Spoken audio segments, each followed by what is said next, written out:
Welcome, everyone. Welcome, Highlander fans, and welcome fans in general to the Fandom Podcast Network. This is Blood of Kings, a Highlander podcast here on the Fandom Podcast Network. And on this show, we cover everything in the Highlander universe here. And on this episode, we got a fun one here for you guys, because what we're going to be doing is discussing our favorite Highlander movie and TV series flashbacks. I'm Kevin, one of your Bloody Kings co-hosts. But first, I have to bring on my fellow Highlander aficionado, stuntman, actor extraordinaire, split extraordinaire. I must bring on my co-host, Lee Fillingsness. What's up, buddy? Not much. Just got done doing some splits over here. Oh, boy, are my arms tired, but... First of all, we've been away for a little bit while. We've both been busy. Welcome back to Bloody Kings. It's good to see you, my friend. Hey, it's good to see you too, buddy. It's been way too long. Yes. Now, we are talking, of course, about our favorite Highlander movie and TV series flashbacks. And this has kind of been something we've been talking about for a while, and probably is one of the most, if not the most iconic thing about Highlander in general, right? Oh, yeah, definitely. I think what gives it its very unique flavor. You can't just say, hey, I'm 400 years old, and then not see what it was like 400 years ago. So you have to have that kind of backward flow. And I think from really just that second scene you get of the original movie, it's like, oh, we're watching something different. And, it's one of the reasons why we love the show. And especially if you're a history buff, you love it as well, because you love it when our heroes and villains are back in time, and you learn a little history too, if you're not familiar with it too. So that's one of the endearing things about Highlander. But we got some stuff to catch up on before we get into the main topic here. So I don't know about you, but it's been a while since we've been in Joe's, bruh. Let's do some Joe's. Yeah. Let's do it.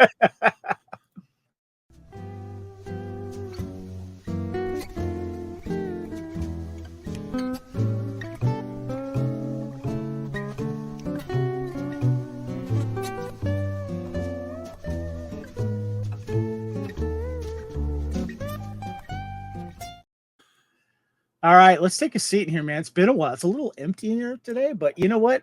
We got Joe's to ourselves. That's what's important. Yeah. Yeah, I gotta say, I missed the music. Like the walk-up music, and then like the little easy listening, coming in. It's I feel like I'm home. So yeah, cool. Yeah, no, I know what you mean. I've missed it too. I've forgotten how much I've missed the Bloody Kings music and just talking about Highlander in general. So yeah. Okay, so we are in Joe's. We need to do a little bit of catch up here. I did want to, of course, remind the listeners, if you're just listening to this podcast, and if you haven't checked out us on YouTube, please check out the Fandom Podcast Network on YouTube, because that's where Blood of Kings is going now. And plus, you're going to see a ton of slides that I've put together for this podcast, for the flashbacks. And we're going to pick some fan favorites through Blood of Kings. And of course, Lee's going to be picking his favorites. I'm going to be picking mine. So make sure you check out YouTube. Also give us a subscribe and a share, make some comments and likes and all that stuff that helps us bring more attention to the network and Blood of Kings in general. And our Blood of Kings numbers have actually been pretty good on YouTube. So we're very happy about that. So, okay. Oh, and also too, I just want to give a little kind of warning here. The slides that we're going to be showing, I'm hoping that I was correct on most of them. It was very hard to find the particular slides that I was looking for, so I had to kind of find some that are slide adjacent to the episode. So I might have made a couple of mistakes, but you know what? It was a labor of love. Slide. What's that? We'll let it slide. I see what you did there. So anyway, but first, going forward, we did want to tease the next project or podcast that we're doing for Bloody Kings. And we've decided that we are going to cover some of the most iconic and fan favorite Highlander series episodes. And I did a poll on Blood of Kings, Lee, and I'm going to go ahead and go to the poll here, numbers, because I have them here in front of me.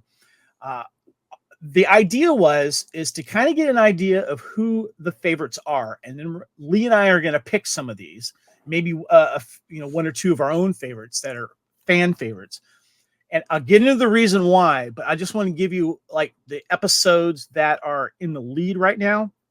And if you're listening to this podcast, like soon after it comes out, This poll will be still open and going on Bloody Kings, the Highlander fandom group.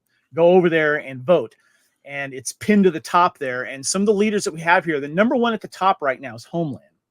We have Homeland, Band of Brothers, the Gathering, Samurai, Mythos, Comes a Horseman, Revelation. Those will probably be done together because they're two-parters. What else we got here? We have some write-ins here as well. We have write-ins by Dave Batista for Evil's Sake. Also for Tomorrow We Die. Mortal Sins by Jeremy Orr. Great pick there.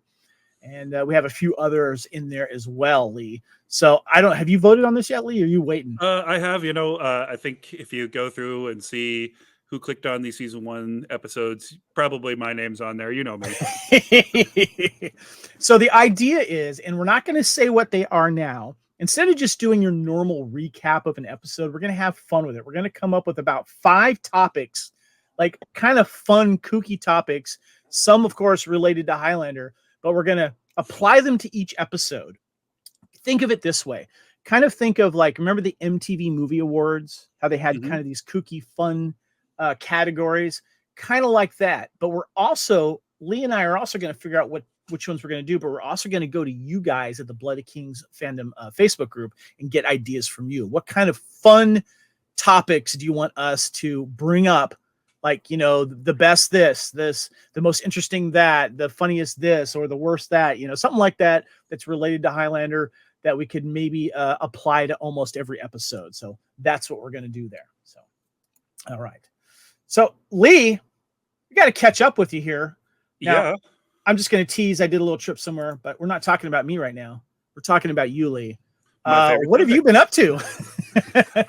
A lot of films. I did a really big kind of lightsaber project this summer. About 6 months worth of prep on that.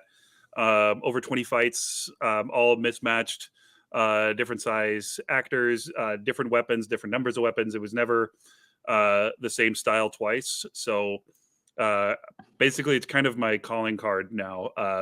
I took some of my most talented friends and made them pretend to kill each other. And that's cool. Over the summer, and it was a lot of people that I've always wanted to work with, and that was big. Worked on several movies as an armorer, as a fight coordinator. Just did my first film in Spanish. Wow. It's a tribute to an old Mexican comedy called Chapulín Colorado, which anybody of a certain age down in Mexico, that was either their favorite or their dad's favorite. And it was just kind of fortuitous I got to do that. Been running around training, doing a lot of work as an armorer. I built up a huge prop armory over the last few years, and after the whole Alec Baldwin thing, I've been more and more in demand with that. And I got to tell mine before you do yours, because your stories is cooler than mine, but I'm still pretty proud. I'm in a comic book now.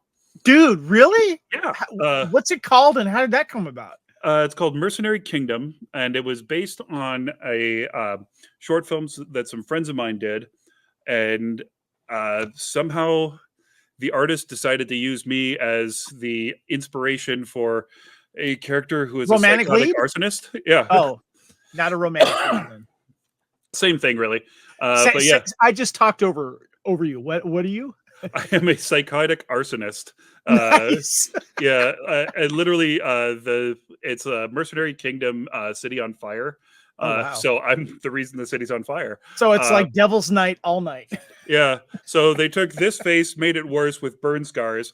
And, that's fantastic. Yeah. So it's pretty cool, but not quite as cool as something I see over your shoulder hanging there. What are you talking about? I don't know what you're talking about. Oh yes, I do. Yeah.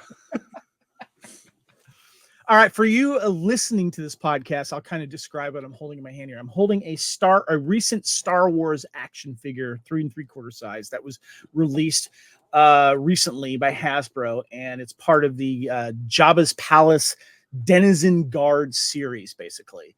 And it's a character called Velkin Tazeri. He's famous for 2 reasons. One, he was the guy who lost his blaster to Luke Skywalker when he used the Force to grab it with the Force and try to shoot Jabba before Jabba said, no, you're going down to talk to the Sarlacc, or excuse me, talk to the Rancor.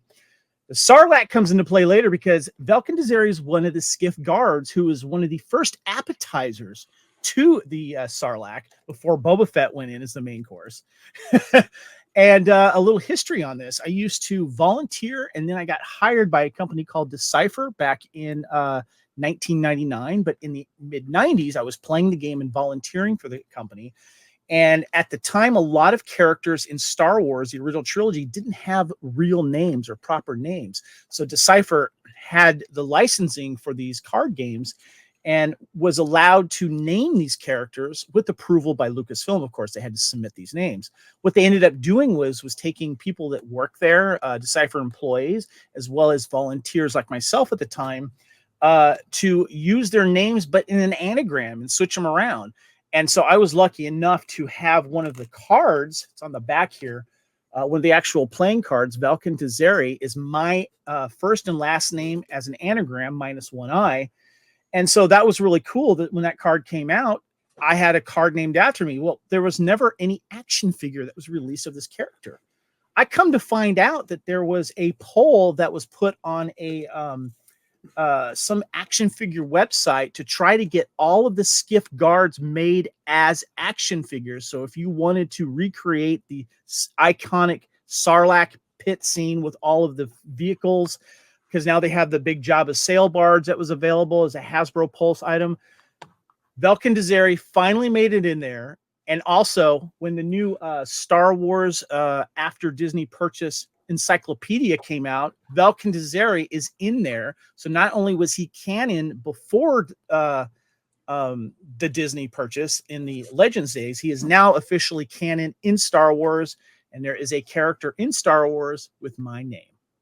That's way too cool. So if you're listening to this podcast, I'm showing you the picture of Velkin Dezeri. So yeah, that was pretty cool. But what else have you been up to? I mean, I saw that slide. It looked like maybe you had a little adventure. Yes. So my wife and I took a trip to England for 3 weeks because my wife, who's born and raised in Australia, she's Australian. She has dual citizenship in England because her parents are from there, and her mom is getting up there in age. She wanted to take one last trip to her home country and such. And so I was like, well, for my birthday, can we take a little side trip to Paris? And she knew that I wanted to obviously visit some Highlander locations, and she says, yeah, let's do it. So we spent 3 nights in Paris, 2 full days. And I wanted to make sure, and I remember talking to you, Lee, about some iconic locations to do it because I couldn't do all of them. I had to, my wife said to me, look, we're going to be doing a lot of walking. I just have one request. I don't want to do a lot of waiting. So museums were out. And I'm like, that's fine. I want to see the outside of Paris, in and around Paris. The only line that we had to wait in was, of course, the Eiffel Tower that you see the picture of us here. We had to visit the Eiffel Tower. Since the last time I was there, the Eiffel Tower is now completely blocked off underneath it. You can only get inside that area underneath the tower with a ticket. There's different tickets to get. And we got the one all the way up to the top, and that's what we decided to do. That was the only really line that we had to wait in because you go up a little bit and you go to the first tier, and you got to kind of wait in a queue after you look around to get up to the second tier, and you got to wait in another queue to get up to the very top. But we did it. It was a lot of fun. As you can see, it was an excellent view. We didn't have any place or space to tango, but it was a great view. Have you been up to the very top? Yes, I have. And I even had cocktails, but I did not have dinner at 180 because that is really expensive. Yes, it is. I will say, weird little side note, the picture of you guys on the Eiffel Tower, basically like 2 squares up from Aaron's head is where my apartment was. So like, really? Yeah, that's where I lived for about 1.5 years. That's funny. We probably walked right by it because we did end up going over there. So yeah. Yeah. But yeah, that's my hometown. But I'm bummed that it's closed off underneath. That was always my favorite thing, was standing out in there and looking up. It's because of security reasons, unfortunately. And we did pay for a guided tour, which I felt it was worth it because it got us through certain lines. It got us kind of, a little bit faster than it would have normally been if you had just gone by yourself. And plus, we got some history. The guy that did the tour was a Paris historian as well, so that was cool. Yeah. But I had to visit a few other locations. Of course, I had to visit Notre Dame and the location, or the original location of course, Duncan's barge. Now, for those of you that don't remember, Notre Dame got damaged really badly several years ago, and they are still working on it. Duncan's barge is not there, but if you look at the pictures I have here, there is some other barge. I was able to walk on there and just kind of walk off, and I don't know if it was like just there because it looks like maybe a sightseeing one or something like that. But Lee, they are doing some extensive repairs there. It's going to take a while for this to get done. And they've actually, behind Notre Dame, where you would actually see the back of it from where Duncan's barge was, they've set up this temporary like housing or office building stuff. So people can actually live and work on site, as they're probably not only living and working and planning on how they're doing it, but they're probably trying to repair a lot of stuff that they did. The towers, the two main towers are intact, but it's all the roof behind it just got decimated in the fire. Yeah, it's one of the coolest things about that, though. Ubisoft might be one of the reasons why it gets restored properly, because when they were doing Assassin's Creed, the one that took place in Paris, they did the most extensive scans inside that building that had ever been done. That's fantastic bit of trivia there. I did not know that. And so, like, the Assassin's Creed games might be why people will see the same Notre Dame that I did when I was living there, and for generations. So as you can see from the pictures, Notre Dame, from this location where Duncan's barge is, because it's basically right down where it is, you see the back of the normally you would have seen the beautiful, was it the buttresses and all that kind of stuff? The flying buttress. Yeah, that's what was damaged the most. So that's not the prettiest location to get a picture. You can still get a great picture from the front of Notre Dame with the towers there, if you want a good picture, because there's a great little bridge that goes right there. And then I had to get a picture with the famous tunnel that's just right, a few hundred feet down from the barge, where a lot of stuff happened. A lot of fighting happened. People got knocked out or whatever it is, but they filmed a lot of stuff in that tunnel, as you know. My favorite was the one where, like, they're fighting in there and then somehow got kicked into a warehouse that was 2 stories tall, even though you're on the river and there's nowhere for any of those windows to be. Yeah, exactly. Exactly. Now, here's another picture of the actual construction that's going on at Notre Dame. And as I said, if you're listening to this podcast and you can't see this, make sure you check out the video, because it's extensive. They are taking their time to do this. Obviously, picture-wise, it's not a great time to go there right now. But like I said, if you want still a good picture of Notre Dame, you go around to the front of it. You can definitely get a nice picture there, because they're still working on the front, area of it, right in the front door. But there's some strategic locations you get a nice picture. But as you can see from that picture, they have like 2 or 3 cranes constantly there, carefully rebuilding the buttresses and stuff. So yeah. So Shakespeare and Company was the second place. And by the way, these are all in the same location. It's like they're so insanely close to each other. It's great. There was a line to get into this store, and they don't allow any cameras inside at all. No picture taking. Oh, wow. And so I decided, I'm not going to go in this thing, but I'm definitely going to get some pictures of it because it's so iconic. So I did that. I kind of zoomed in on one picture and got kind of like in the inside, but there's like a security guard there going, no, don't do that. That's how crazy busy it was here too. And it was also very hot here this was in September of 2023 that these were here. And then of course, right around the corner and down the street is Darius's church right there. And it's free to get in, and it was open.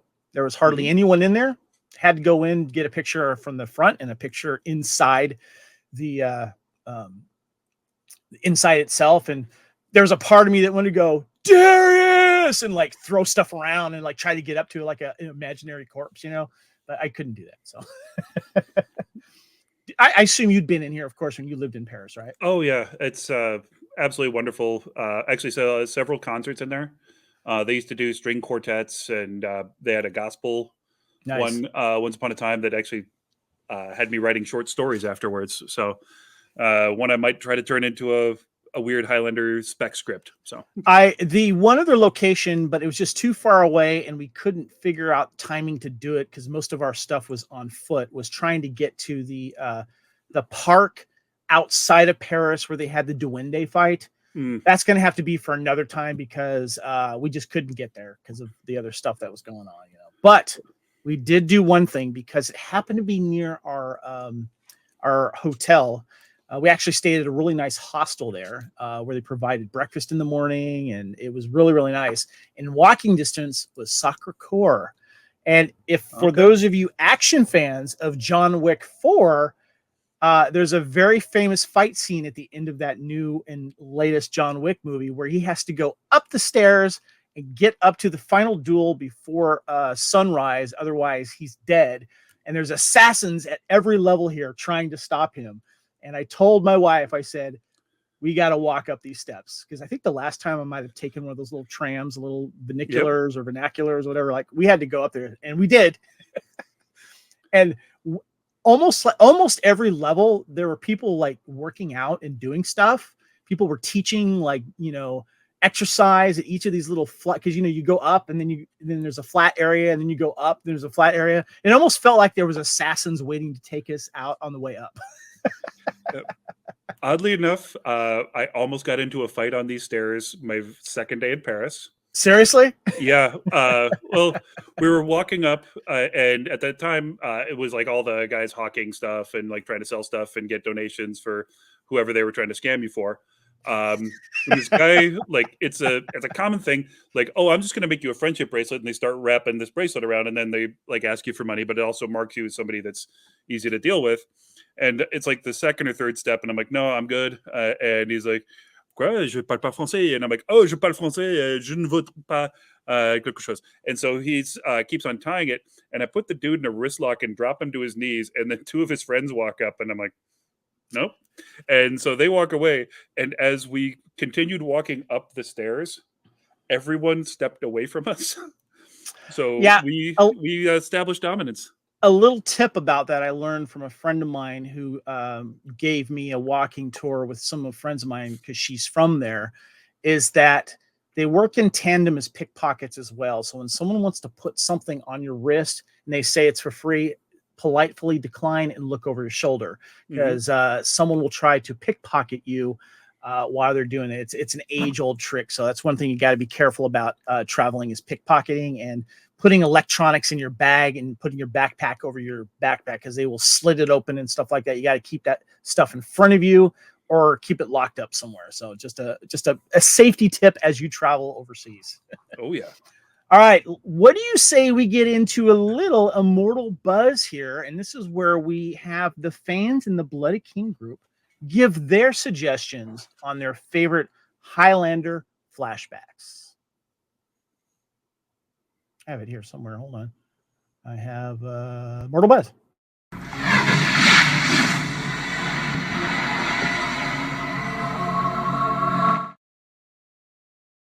All right, so Lee, when I originally put this post up, I got only TV show flashbacks. There was no love for the movies. Now, I'm thinking, well, in most Highlander fans, you know, canon, there really is only two movies. You know, there's the original 86, and then there's Endgame. And obviously, there's more flashbacks in the TV series that might be more memorable because there's so many. But there was stuff in the movie as well. We'll get to that. But we did get some great suggestions from the flashbacks in the television series. And I got about 8 here from the fans that I actually have pictures of. Roy Murray says, always really liked the Little Tin God flashback here. And I'm going to show this picture real quick because I think this one's pretty cool. And I remember this specifically, the behind the scenes that you watched on the DVD, especially with Steve Gagan and his group, the production designer. They did a really good job with these flashbacks, Lee. Yeah, this is one, you know, as soon as you said it, I'm like, yeah, I don't like the episode, but this is really effective. Yeah, I would agree with you 100% there. I'm going to put the next one up here in a moment here. It's Stone of Scone, of course. Let me read off some of these others that we have here. Holly McMiller said, of course, the flashback to 1929 with Fitzcairn and the Stone of Scone adventures. I did notice in the mentions of these fan notes that anything with Hugh Fitzcairn, basically, or anything with Amanda, they were very, very, very popular. So, yeah. But Stone of Scone, this was basically all flashback episode, right? Yeah, even it was flashbacks within a flashback. So, but yeah, these were well done. I didn't choose this one myself because I don't like the episode. Like, I don't dislike it, but it's just kind of like there. So. Right. I think it's a fan favorite because it's fun, and Highlander can get so serious, and it gave us a chance to get Hugh Fitzcairn back because he had obviously perished, of course. So it was nice to get him back. And then we had this funny golfing thing that between him and Duncan that took a couple hundred years to kind of go through. And then Amanda looked great, and the scenes in the 50s were good. It was based on a real thing that happened. Just some great costumes, allowing the cast to really have fun, and also Duncan to talk higher. Yeah. Well, and the caddy in that episode was really good. Yes, he was fun. That's right. Wasn't there a cow too? Yeah, it kept on moving in the background. Yes, they're in like their 1740s game or whatever. If you ask the fans of the Blood Kings Highlander CCG and card game group, they call that the Immortal Cow, and they did a fun little virtual card of that. And I remember it was very, very funny. Another mention, of course, is Band of Brothers, and I'm not surprised that this is up here. This is probably the episode that saved Highlander. Not probably, it's fact. And of course, it is season 1. I know you're a big fan of season 1 as well. This was filmed in the nearby mountains in Vancouver. I've been to this location with Andy Sloan's tour, and I've actually was up here when the snow had already fallen. And of course, this was in the winter, and some of these sets were in pieces. They kept resurfacing later on the mountain because they couldn't retrieve them all. But you can't talk about flashbacks with one of the most iconic characters from season 1, Darius and Duncan. Yeah, and probably one of the best philosophical discussions, what do these men, giving everything they have, think of your convictions and patriotism now? And just this idea that, of Duncan being something other than what he'd always thought. Like, it's brilliant, and it's just so odd that Abramovich didn't write it, because it's just the kind of thing he does.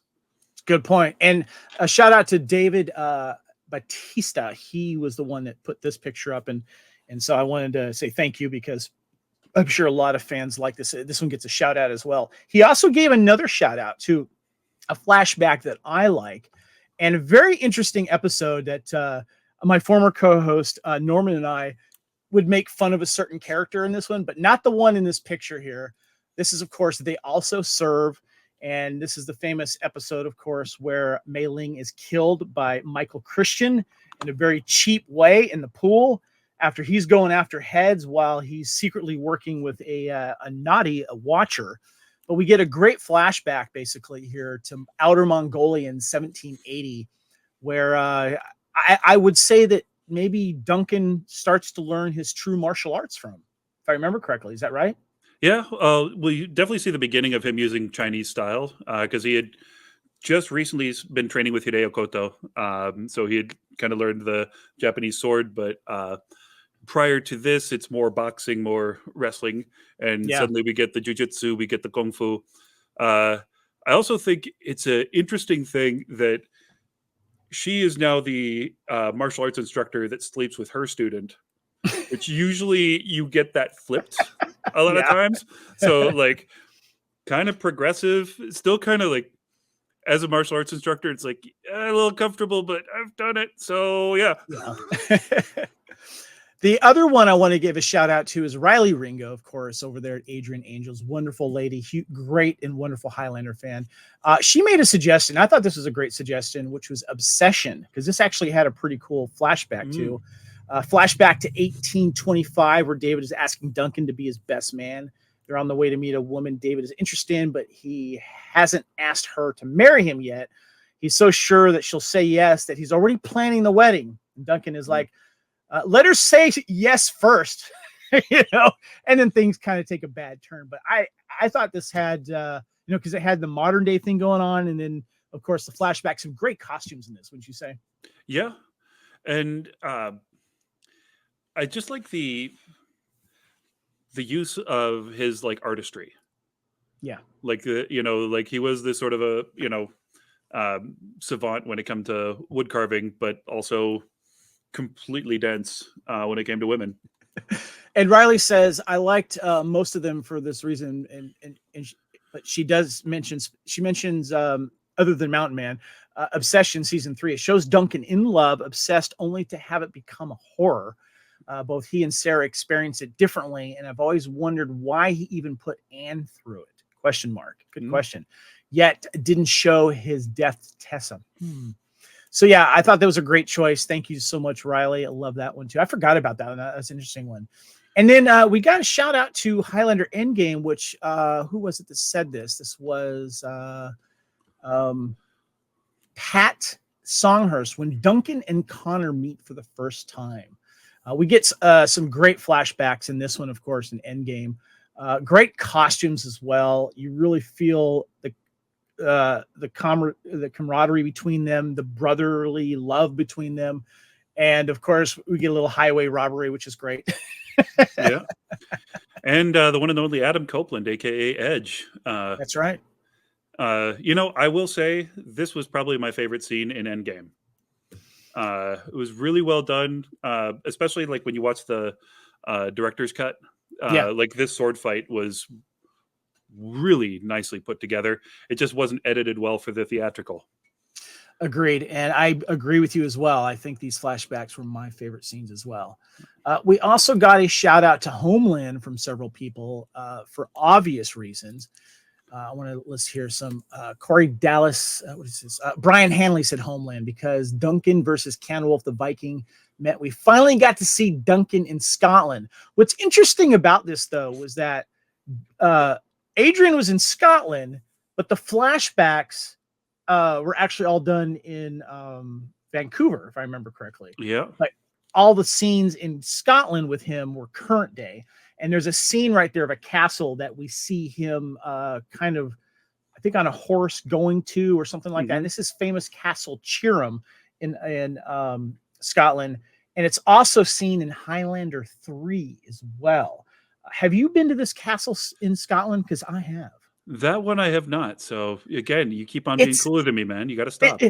I'm not trying to brag about it. I just want to say because where it's located, it's actually like it's very interesting to get there because you can find directions to it, but it's like a 1-car road. And so when you see another car coming from you, got to kind of pull off into the bushes depending on where you are.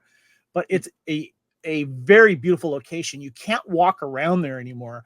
And when you look at these old pictures in the video, if you look at current pictures now, you could see where some of the wall has fallen in because of erosion and stuff like that, unfortunately. And so, but it's absolutely beautiful. But of course, Homeland's great. Laurie Holden, of course, playing Deborah Campbell. Laurie, recently more famous, being on several of the first seasons of Walking Dead. I got a chance to meet her at a Walking Dead convention in Atlanta, and I had her sign my Highlander card with her picture on it. So she was very sweet about that. It was nice. Of course, one of the most iconic episodes of all time, this came up a lot, was Comes a Horseman. Revelations, of course, back to back. We got some great flashbacks here with, of course, Mythos, Death himself, and was it Cassandra, right? Wonderful flashbacks here, but I love the Western flashback we get too of Duncan being a cowboy. Yep.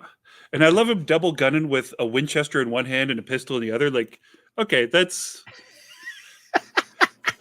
pulling it out and slapping it on the table, like letting you know who's bigger. Like that was just too cool. A couple shout outs to the rest of the people. It says Vincent Stefanelli, one of my good friends, also in the hair metal group that we have here on the Fandom Podcast Network, says the ones in Samurai and the ones in the beginning of the Horseman saga and the ones with Darius at Waterloo, just at the top of my head. Jim Rimmer says Duncan and Darius walking through the snow, of course. Stone of Scone. Brian Murphy says anything with you, Fitzkaren. Yeah, we got a great bunch of shout outs to that, which I think is great. Nick says, what about the 1920s outfit and his Russian outfit? And when he first got the sword in Japan, he kind of names a bunch of favorite scenes without the episodes, but we can kind of pick that up there.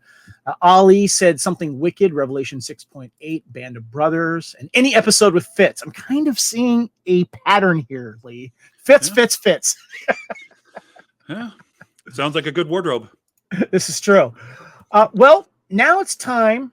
We're going to get into our picks here. This is the Fandom Podcast Network, and this is Bloody Kings Highlander Podcast, episode 171, our favorite Highlander movie and TV series, Flashbacks. Lee's picks. Lee, you gave me 5 and an honorable mention. So let's get into them now. You got some good ones here, man. First one is, of course, Duende, season 5, episode 14. Why, of course, I don't have to ask why, but I have to, because, I want specific reasons why you love the flashback during Duende. Well, I mean, the sword fighting and the dancing, 2 things that I have spent a lot of time in my life learning how to do, was just beautifully, not only choreographed, but shot. And the way that they did the set design, the way that they used locations that were very not Spanish to look like Spain, very believably, was really something else. You get a sense of this is probably the best drop-in bad guy that we've had in Highlander, with Ottavio Consone, played by our good friend Anthony DeLongis. And it works on almost every possible level. It's kind of the best, personally. You're right. This is obviously one of the most famous episodes of all time, one of the best sword fights of all time, revenge plots of all time, villains of all time. This episode does not miss a beat, and it's always brought up when it comes to the best episodes. And I'm sure we'll be revisiting this in the future. So good pick here. And I also have to say, it was the reason why I'm kind of on the podcast now. Because I won that fan thing, and we'll do your favorite episode, and I got on the radar, and Norm stepped in. I remember that. Yeah, you're like the best fan. It was great. All right, so your next pick is Eye of the Beholder, season 1, episode 20. Now, for those of you that don't remember, Gabriel Patone, an immortal fashion designer, kills one of his models after she finds his stash of stolen artifacts in his apartment. Now the girlfriend's roommate, who is an acquaintance of Richie's, is in danger of the same fate. Duncan, who's an old friend of Patone, must step in to prevent his friend from killing another innocent. And of course, we get some wonderful flashbacks here. Tell me about the flashbacks that you like in this. Honestly, I love that they are at a brothel that has dwarfs working at it. For whatever reason, and they get into a fight with soldiers.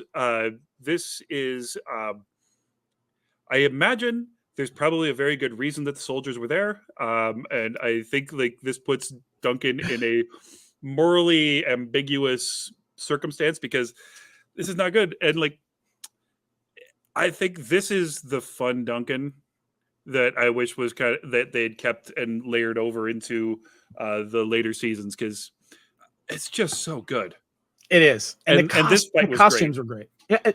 The fight was good, you said? Oh, yeah. A 5-on-2 muskets versus swords. That's the kind of thing, that's a Bob Anderson, Pete Diamond doing their thing and really having fun with it. This really, as an episode, hits all of my boxes. Fights, visuals, season 1. It's everywhere. Good Plus, choice. Hot models. Yeah, this is true. Good point. Yeah, I love that call out. That was good. That was a fun episode. Next, we have number 3, your number 3 pick, Through a Glass Darkly, a flashback to the 1700s Scotland. Duncan and immortal Warren Cochrane are among those fighting for Bonnie Prince Charles. Yeah, this is a wonderful episode, and of course we get Warren Cochran played by DeGray Scott, and Bonnie Prince Charlie was played by Struan Roger. Really good moments here. Battle of Culloden. Of course, DeGray Scott, wonderful actor, gone on done bigger things here. Why did you pick these flashbacks? I know why, but I want you to tell the listeners. I think just the Scottish War for Independence, the whole Bonnie Prince Charlie thing is such a even today in Scotland, it's such a crucial part of identity for a lot of Scots, and for somebody now having lived it, as they would have, just the fact that they went to the nuance to show two very different sides of perception of how they saw Charlie. And Right. then we also see in other episodes shot both before and after this. Yeah, one was kind of a drunk, bumbling one. Yeah. And then the other one was the noble lord and fantastic. Yes. But like you see like how Duncan processes this. And like having an immortal Scottish warrior, we never hear about Connor dealing with this, but Duncan stayed as Scottish as he could his whole life. Great costumes in this as well. Oh, yeah. Absolutely love this one. Yeah. Well done. Okay. All right. Your number 4 pick was Lady and the Tiger, season 1, episode 18. This is, of course, Amanda's first appearance in the series. Amanda, an immortal thief and former lover of Duncan, is confronted by immortal Zachary Blaine, her former partner in crime. She convinces him to not kill her in return of proving him with a chance to take Duncan's head. Of course, the lovely Elizabeth Grayson as Amanda makes her first appearance. Why is this your flashbacks your favorite? Again, beautiful setting. You cannot beat Paris. You kind of have that fun escape. You have Duncan hooking up with the wrong kind of girl, which I can definitely sympathize with my dude. It might even be because of this show, but I love me some troublesome women. And it might be Amanda's fault. Lizzie, it is your fault that, but, fantastic. Wait, hold on. Finish that sentence. It is Lizzie's fault because what? Because like this set a standard is like, oh, that's how much fun I want to have. Like, I don't care about the drama. It's like, this is somebody that's fun. So like the chemistry between these two was instant on camera. Yeah. Instant. And the look when she takes Zachary's head instead of Duncan, that little kind of like smile and tilt of the head, like Yep. You're like, okay, I know who this girl's about, and I want all of this danger. And you got to give it up to Elizabeth Grayson for being able to play attracted to Duncan when he's got that horrible wig on. Oh, I know, right? Like, that is an acting award right there. It looks like Donny Osmond. Yes, he does. Oh my God, that's funny. All right, your 5th pick here, I absolutely love. You have chosen finale part 1. That's season 3, episode 21. And of course, this is in the beginning. This is where Amanda tries to kill the evil Kalis, but she stupidly allows him to escape from prison. And Joe Dawson and Adam Pearson try to convince the widow of an old friend not to expose immortals and maybe watchers to the world. But we get an awesome flashback to Algiers in 1653. Take it away, Lee. Well, beautifully done. The fact that they shot this in France and it looks this good is amazing. I mean, we get, our Xavier St. Cloud back again. Such a fantastic actor. And I think every Highlander fan is like, okay, we'll let you retcon this again. Oh yeah, no, they met in World War I. Oh wait, no, they met in 1653. Whatever, it's all right. You're telling me Xavier's back, but he died? I don't care. Yeah, but I mean, talk about presence. I mean, that is a bad guy. Speaking as somebody who makes money playing bad guys, like I wish I was this good. A fantastic thing. You also have Duncan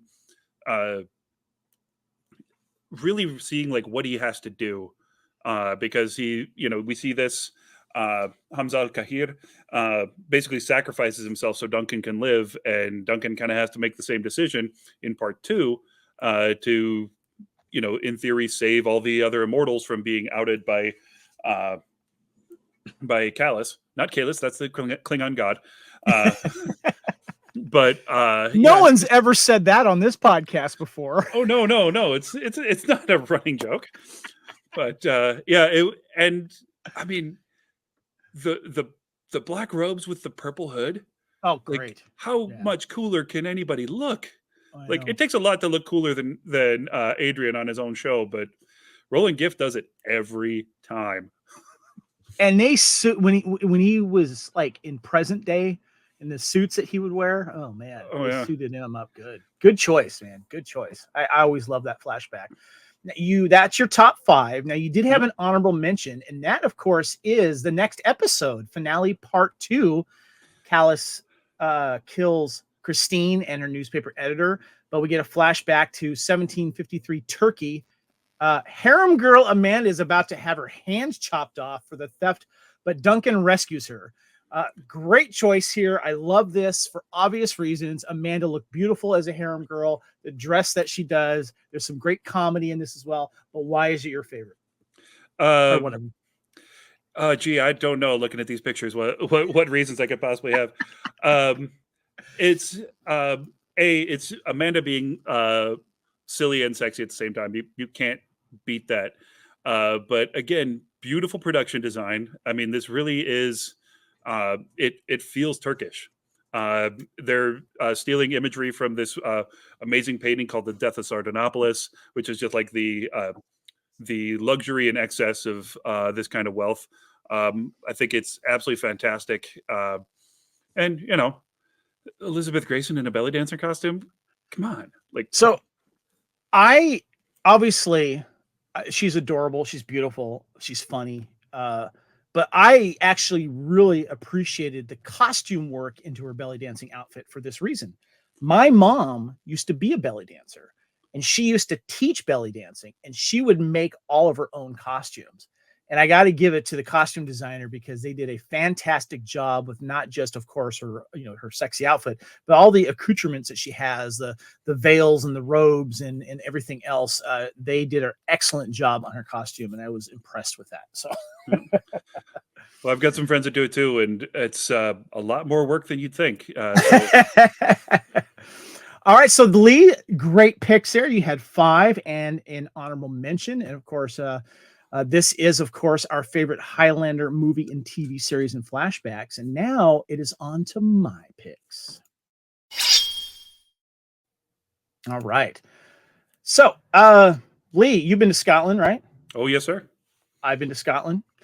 And one of the things that my wife and I enjoyed was a trip together in 2018 to Scotland. And we decided that we wanted to visit all of the 1986 Highlander locations that we could. And we did a darn good job here. Here's a picture of me here in Glencoe area. And then, of course, the famous Eileen Doon Castle. And we are dressed up in nice little outfits. I got my kilt on, rocking some kilt there. So, when in Scotland, you got to kind of rock a kilt if you can. So that was a lot of fun. But I wanted to give some love to the original 1986 movie because, let's be honest, Lee, the original Highlander set the tone for everything that the series wanted to pay homage to and maybe even do better if they could, especially when it comes to the mythology of Highlander and adding the Watchers and all this other cool stuff. But it is because of Highlander, and when we first see Connor with that wonderful transition going back into time where he and I just want to say my number one pick, of course, is the original Highlander, but I have this in 3 parts. The original opening scene when they are getting ready to have the battle, the MacLeods against the Frasers, and they're all ready for battle, and we find out that there's this Kurgan guy who makes a deal with the Frasers I have to be the one that kills Connor, and Connor doesn't last too long, obviously, but it is beautifully done. I just want to get your thoughts on this opening scene of Highlander because it is so iconic, and it set the precedence for flashbacks. Yeah, I mean, you really can't beat it. It's one I kind of had a feeling you were going to go movies, so I kept mine to the shows because I love my season 1 stuff. But I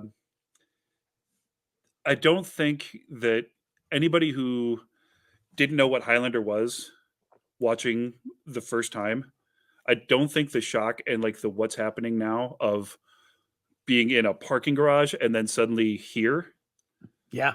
like, and like realizing, okay, this is a different type of storytelling, and it really worked beautifully. I mean, even with some of the inaccuracies that they have in these scenes, just like anachronistic stuff, still beautiful. I mean, you look at the Kurgan's armor there, you look at the setting, you see all the battles, this particular castle, just famous now. Like literally, they have Highlander tours of it, right? Every so often. It's just beautiful. Can't say enough good stuff about it. So, true story. My favorite movie of all time is Raiders of the Lost Ark. Highlander is like right there in the top 3 for me, basically. But I remember when I saw Raiders of the Lost Ark for the first time, it really opened me up wanting to go to other places. Not because we just had this wonderful adventure of this archaeologist who went to all these different countries, but I really wanted to go to Nepal. Mm. Then I found out they never actually filmed it there. But once I saw Highlander, and that it was actually filmed in Scotland, and they basically showed how beautiful Scotland is, I said, one day I'm going to get myself there, and I did. So this is a wonderful opening to the movie, but I did want to bring in a couple more. Part 1 has 3 parts to me here that's important. Of course, the Connor and Ramirez training scenes here. Not only is this important to Highlander because we get one of the most iconic actors of all time, Sean Connery, being the mentor of Connor, but he takes him to these wonderful locations to train, basically. And there's also some great moments where he's learning, of course, how learning the rules of being immortal and, the mythology to a certain degree. But the locations here and the flashbacks of these locations are so iconic. And what was very important for my wife and I at the time when we went to Scotland was we wanted to find the beach, the one where he runs and he feels the kind of energy of what the quickening might be. And we weren't sure like how many people were there or at the right beach, and we'd seen pictures of other people at the beach, but it wasn't exactly the wrong beach. I thought it was the right beach, but we actually found it. Shout out to our friend Jonathan Melville, the author of A Kind of Magic and Making of Highlander book. He was able to talk to the original production designer and get the original map for us to find it, all in Gaelic, so we had to figure it out with Google Maps. But these scenes, Lee, are so iconic and shot in beautiful locations. Yeah, there you go. So cool. I wanted to get your thoughts on the Connor and Ramirez training scenes. Again, fantastic. Like you're saying, one thing that I liked about these training scenes is that Ramirez is actually preparing him for fighting, not just training. Everywhere they fight is uneven or slippery ground. So yes, exactly. They're on sand. They're on a rock big rock cliff that's kind of going up and down. They're in the forest with like deep ruts and valleys. They're, I train people and I'm on like a hardwood floor that's very level, very safe, and I have pads for people to fall on. And this is how you train a warrior. And I've got a friend that actually does a Highland challenge. He trains Highland martial arts. He takes people, and they never train in the same place twice. And it's all up and down mountains and on beaches. And everyone is really tired, and then they drink whiskey and sit around the fire all night. So it's something you and I should do. I've confessed this once before. Yeah, totally. That would be awesome. Totally awesome. I've confessed this once too when we found the Glenfinnan location where he's balancing in the water. It took me 30 years to finally figure out, because I started watching stuff with subtitles, that Ramirez spells out balance during that scene. I had no idea. And my wife looked at me going, what? You didn't know? Before we finish this, I did want to mention real quick, and I'm going to hold up the book here. A Kind of Magic, making of the original Highlander. Our friend Jonathan Melville, we've had him on the show several times talking about the book, talking about Highlander and its physical media. He has interviewed just about everyone for this book, and so make sure you check it out. It's still available on Amazon. You can find it. And also, too, make sure if you haven't already, watch the new Highlander 4K physical media release, because he actually does an audio commentary, and because he did a book about the movie. He's very knowledgeable, so I highly recommend you check out the book and listen to that audio thing. We interviewed him about that. It was a really good interview. So, Some of my absolute favorite stories about Highlander come out of that book. I'm just like, I was blown away by what I didn't know. Yep. He gets in there. Now, part 3 of my first pick, of course, is Connor and Heather. I absolutely love these flashbacks. The location that they film his homestead here is that first picture of me. If you go back a few slides, where I'm in Glencoe area, because they're all kind of right near each other. It's great. The battle scene is just a few hundred, like maybe another mile or two down there, and then there's Connor and Heather's keep. And there's still a base of that keep that's still there. You got to watch out for the midges, though. Just keep moving, or else they'll bite you during certain parts of it. But I love these moments because not just because of the scenery and the costuming, but I love that these moments define Connor. He was hiding. He was away from the game, hiding with his wonderful, beautiful wife until she died, and living, living this immortal life and showing his love for his woman. And as she dies of old age, he stayed at her side. These scenes are just beautiful. Yeah. You can't beat it it gives humanity to Connor, who, for all other intents and purposes, is just the main character of the movie. He's not necessarily a good guy or a bad guy. He's just the one we're following. This allows him to be human. He's not just an action star at this point.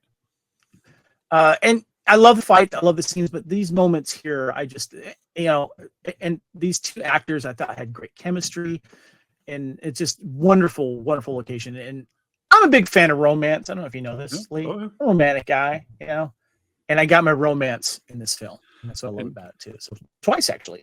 Yeah. And also, this actress appeared in Andor, so yet another Highlander Star Wars crossover. She was the judge that sentences Andor to 6 years in prison. Yes, that's right. Yes. Okay, my number 2 pick is The Return of Amanda, season 2, episode 7. This should have been called Amanda Staying on the Show. You're gonna love it. So, of course, Amanda shows up at the dojo with a suspicious offer of friendship, but then we get this, and it gets into it a little bit more, but we get a flashback to 1930 Germany. Duncan is trying to help a scientist escape when Amanda attaches herself to him to get away from police chasing her. And I love whenever Duncan is trying to one-up Nazis, basically. And we get this wonderful opening dance sequence with Amanda, beautiful, sexy, funny, and we get Duncan in a nice tuxedo. And then we get Amanda in that cute little outfit from the 30s/40s with a little hat and the plane scene. I absolutely love this flashback. One of my favorites. Yeah, it does. I think a really good job of continuing the legend of Amanda, how we see her. Obviously, staying troublesome. Very, just a great episode all around. One of my faves. But yeah, the production design, how they were able to get this shot in Vancouver, is just fantastic. You got to give it up to Gagan again. So I had a little bit of a connection issue there, so that was on my side. I apologize. Well, my day job is IT, and if stuff worked the way it was supposed to, I wouldn't get a paycheck, so I'm not going to complain too much. All right, so what I was talking about, let me get back to the notes here. Hold on a sec here, and I will bring the slideshow back up here though, but was Star-Crossed, season 3, episode 15, and a flashback to 1637 Verona. Fitz is pursuing the daughter of Duncan's employer, and Duncan is ordered to get Fitz out of the way. One of my favorite flashbacks, because not only is it a Fitz episode, but there's some great costumes in here, and whenever you get Fitz and Duncan MacLeod together meeting for the first time. Wait, not the first time. Was it for the first time, or was, because I remember Duncan was sent off to try and capture him and bring him back, right? I think they had met for the first time before this, or was this where?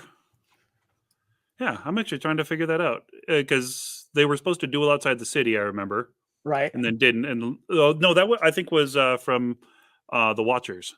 Okay. Gotcha. Yeah. Well, this has had one of my favorite scenes in it because they're about to duel and they both can't read. Mm-hmm. And there's that guy that says, "Hey, you can't duel here." And I'm kind of paraphrasing here. And they're like, "Look at the sign." And they both look at the sign going, "Yeah, I can't read the sign." All right, let me see if I can get back to the slideshow here before I forget here. Where am I here? Okay, let's get back here. Okay. But anyway, the costumes in this was great. I love Fitz's outfit. This is probably one of the most iconic look for Fitz, would you say? Oh yeah, definitely, and great fights too. Yeah. You know, kind of the joke fight. I think it really does establish, again, the chemistry that you have with Fitz and Duncan is, you know, really second only to Amanda and Duncan. Yeah. It's such a fun episode. And again, like everyone says in the chat or in the post, anything with Fitz. So that was number 3 for me. I also got to say in that episode, when he's like, Duncan's like, "Yeah, I'm here to protect her virtue. Oh, there's not much left to protect. She even taught me a few things." And the look on her face was like, like, yes. Oh, yes. Yeah. So good. It just takes you back because, you know, this is a Paris episode, obviously. And the costumes are fantastic. So that was number 3 for me. Number 4 was Legacy, season 2, episode 19. We bring Rebecca back in a flashback to 1850 AD. Rebecca rescues newly immortal Amanda from being burned with other plague victims and teaches her to be immortal. In flashback to 1635, a few years later, naive Duncan encounters his first fighting immortal women, Rebecca and Amanda. I love this episode because I was a huge fan of Rebecca Horn. I hated the fact that they killed her off. We got her back in flashbacks. I love the fact that she's someone who's obviously powerful enough with money to have her own land, her own awesome costumes, to be able to basically bring on an apprentice here. Mm-hmm. Amanda, tries to steal from her. She gets caught. Some great like training sequences here. And of course, wonderful Rebecca Horn is just beautiful in this. And the scene when Duncan first meets them is absolutely hilarious. But you're women and you're English. Loved it. Absolutely loved it. All right. My next one here is, of course, The Samurai at number 5, season 4, episode 1. One of the probably top 5 episodes of all time. I'm sure most people would probably agree with that. And this was filmed in Vancouver. They did a great job making us believe that it was Japan. This, of course, retcons where Duncan gets his sword, but also, most importantly, Duncan learns honor. Yeah. Thoughts? You know, I like this one. Realizing over the course of the flashbacks, you see him removing like his sailor clothes, because like in the top left corner there, you see him, you know, he's dressed like Jim Hawkins. He's got his cutlass and he's like, "Oh, that's pretty good." Then, you know, he's like, "Okay, I'm going to put on these big poofy pants here, but I got to keep on my my Seinfeld poet shirt." And then by the time he has basically seconded Hideo, he's in full hakamake kogi and hachimaki. He's like, he's all over it, and he's kind of I would say understood the culture. He doesn't completely adopt it, but he doesn't. He's not a tourist in it. Yeah, but you know, the flashback is so iconic, and of course we have Robert Ito as Hideo Koto, and the set here was fantastic. They did a great job with minimal set, but making you seem like it was bigger than it was. There's some great behind the scenes on the DVD about that. Steve Gagan and his crew, and also we got the lovely Tamlin Tomita as Midori, and then she plays like her ancient relative as well. The whole spyglass comes in there with the I promise to, come and help you whenever you're needed type of situation. But I just, being able to go to Vancouver, and Vancouver stands in for so many things. This was just an iconic location. It's absolutely beautiful. One of my favorite flashbacks, and of course, a fan favorite. So yeah. I will say the using the telescope like they did, it always reminded me of like the PBS after school specials. Like they'd pick something up and then look at it, and then suddenly like that was the transition. I'm like, oh come on guys, we can do better than that. Yes, definitely. Now I have an honorable mention here too, and I've actually mentioned this episode in one of our previous episodes when it came to quickenings, when we did our favorite quickenings. But this has a really cool flashback, and I am referring to my honorable mention of 1 Minute to Midnight, season 4, episode 22. This was the two-parter with the Watchers, and Jakob is hunting the Watchers, an old gypsy friend of Duncan. I love the gypsy flashbacks here. The woman who's Jakob's wife is absolutely gorgeous as well. So we get that flashback, and this is in 1847. Duncan's immortal gypsy friend, Jakob Galati, kills a mortal who rapes his immortal wife, Irina, and he is promptly hanged by the gypsy-hating townspeople, of course. And then we get to the modern day where Jakob saves Duncan from the Watcher, tells him Horton's renegade Watchers killed Irina. And now I want to talk about these pictures that I have here. So I have the 1847 flashback, and then I have the flashback to 1992, when we're probably like 1995 or 6. Mm-hmm. So it's only like a year or two earlier, but it counts as a flashback.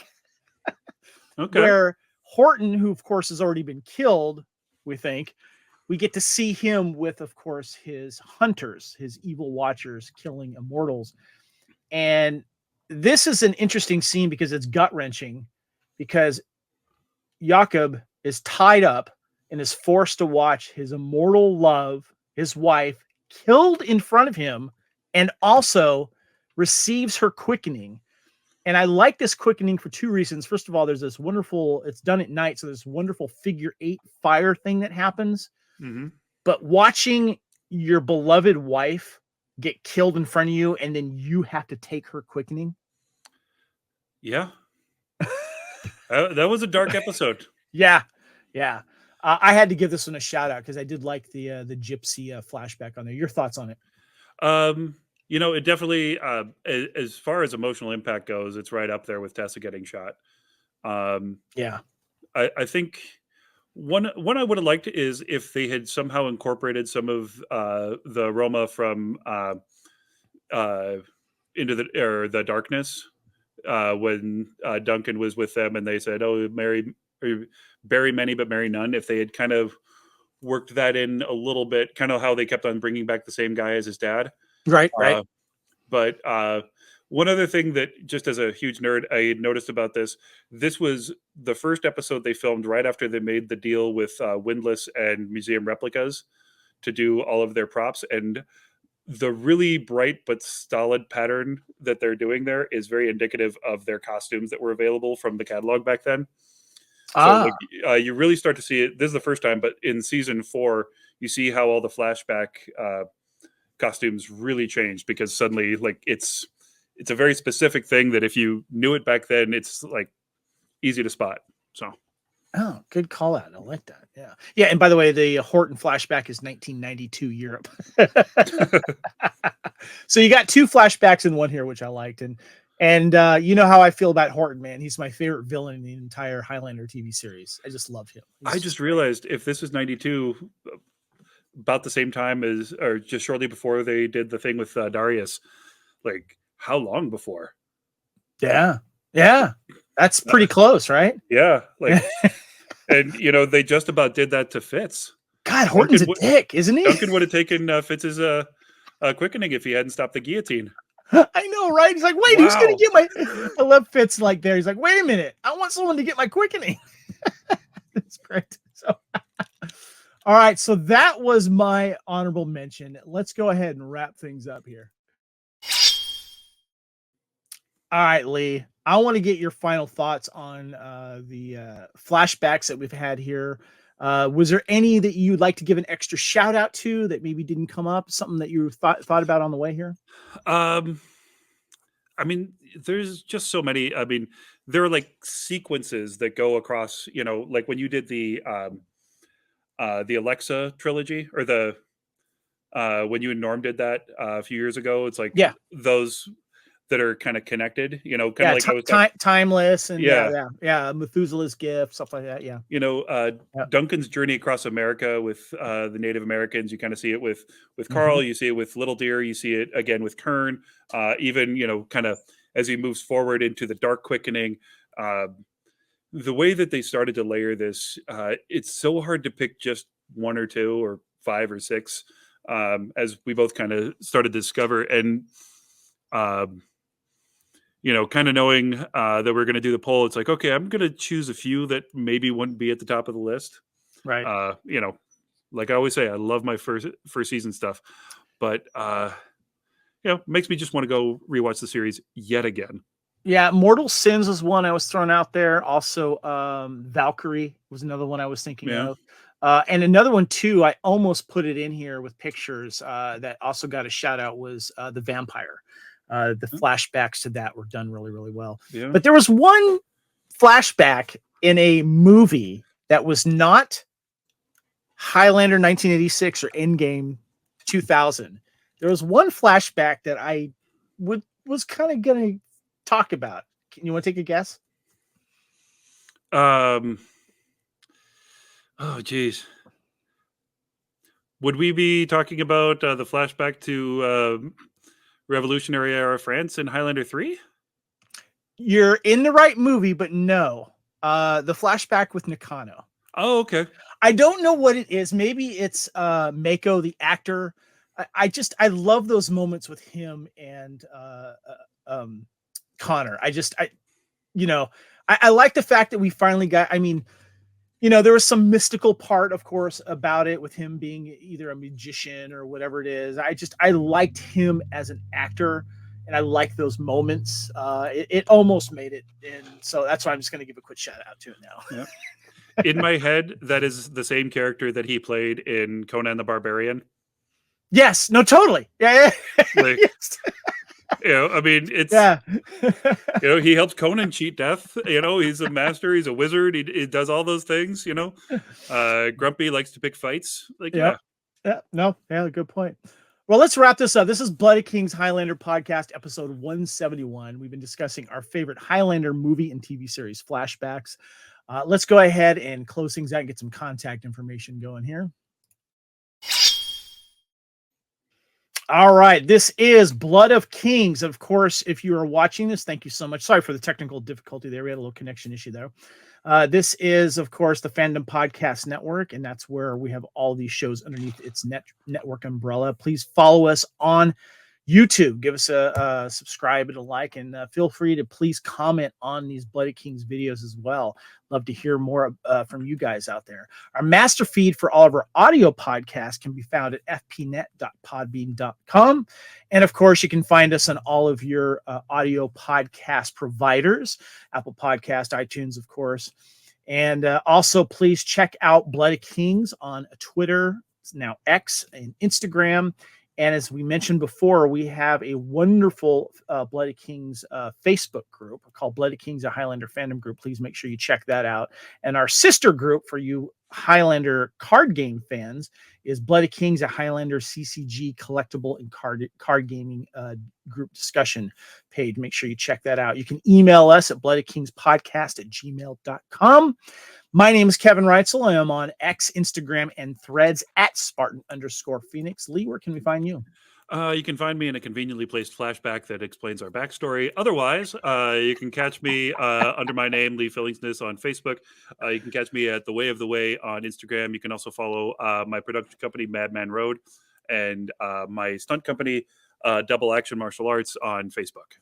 Awesome. And also, to give us some support with some reviews if your podcast platform allow that. And also, please check out our TeePublic store, where you can get our Fandom Podcast Network show logos on anything, including Bloody Kings. I even picked up the Silver Cup t-shirt up there.